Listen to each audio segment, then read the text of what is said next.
ഇന്നത്തെ ധ്യാനത്തിനുള്ള തിരുവചനം എഫേസ്യർ ലേഖനം 6-ാം അധ്യായം 12-ാം വാക്യം. നമുക്ക് പോരാട്ടമുള്ളത് ജഡരക്തങ്ങളോടല്ല, വാഴ്ചകളോടും അധികാരങ്ങളോടും ഈ അന്ധകാരത്തിൻ്റെ ലോകാധിപതികളോടും സ്വർലോകങ്ങളിലെ ദുഷ്ടാത്മസേനയോടും അത്രേ.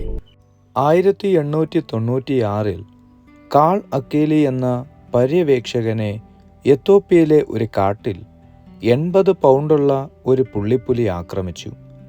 അയാൾ ഓർക്കുന്നു, പല്ലുകൾ എൻ്റെ തൊണ്ടയിൽ ആഴ്ത്തുവാൻ ശ്രമിച്ച പുള്ളിപ്പുലിക്ക് പക്ഷേ ലക്ഷ്യം തെറ്റി. അതിൻ്റെ ക്രൂരമായ കടി അവൻ്റെ വലതുകൈയിലാണ് ഏറ്റത്. രണ്ടുപേരും മണലിൽ ഉരുണ്ടു. ഒരു നീണ്ട കടുത്ത പോരാട്ടം നടന്നു. അക്കേലി ആകെ അവശനായി. ആർ ആദ്യം വിട്ടുകൊടുക്കും എന്ന രീതിയിൽ പോരാട്ടം തുടർന്നു. അവസാന ശക്തിയും സംഭരിച്ച് വെറും കൈയാൽ അക്കേലി അതിനെ ശ്വാസം മുട്ടിച്ചു കൊന്നു.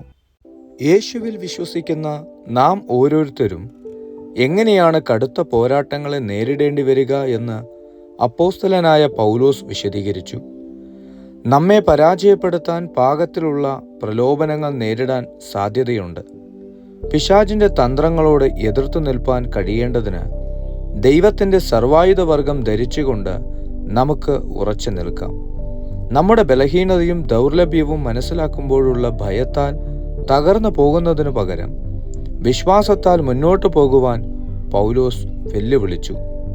കാരണം നാം നമ്മുടെ ധൈര്യത്തിലും ശക്തിയിലുമല്ല, ദൈവത്തിലാണ് ആശ്രയിക്കുന്നത്. കർത്താവിലും അവൻ്റെ അമിതബലത്തിലും ശക്തിപ്പെടുവിൻ എന്ന് അദ്ദേഹം എഴുതി.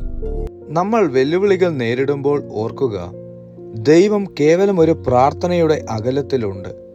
അതേ പ്രിയരെ, നമുക്ക് നിരവധി പോരാട്ടങ്ങളുണ്ട്.